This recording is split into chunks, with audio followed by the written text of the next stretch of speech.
points on the Cartesian plane. In this example, we are given a word problem. Determine values for cos theta and tan theta if sin theta is equal to 3 over 5 and the angle lies between 90 and 360 degrees.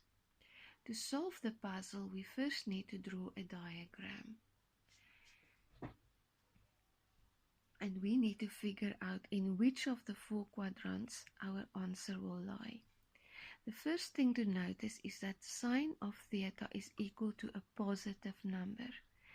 And sine of theta is only positive in quadrant 1, where all of them are positive, and in 2, as we learned in a previous lesson.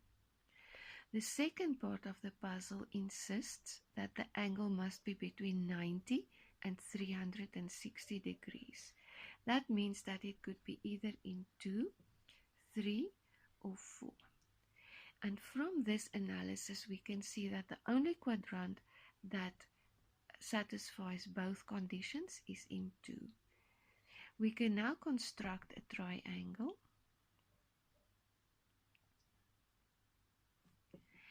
And we can fill in the length of the opposite side. Remember, sine is opposite over hypotenuse. So the opposite must be 3.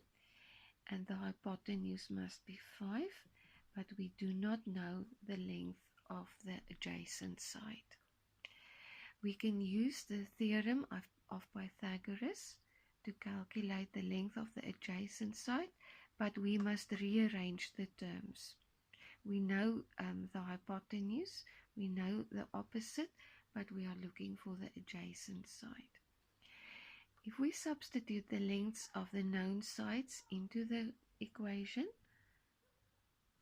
hypotenuse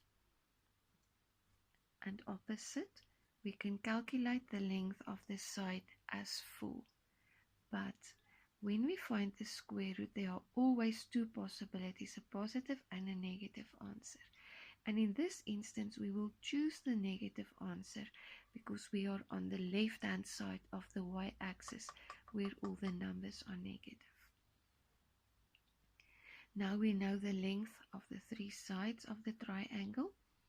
If we look at the original question, determine values for cos and tan, we can substitute. Cos is equal to adjacent over hypotenuse. Adjacent is negative 4 over 5. And tan theta is defined as opposite over adjacent. Opposite is equal to 3 and adjacent is negative 4.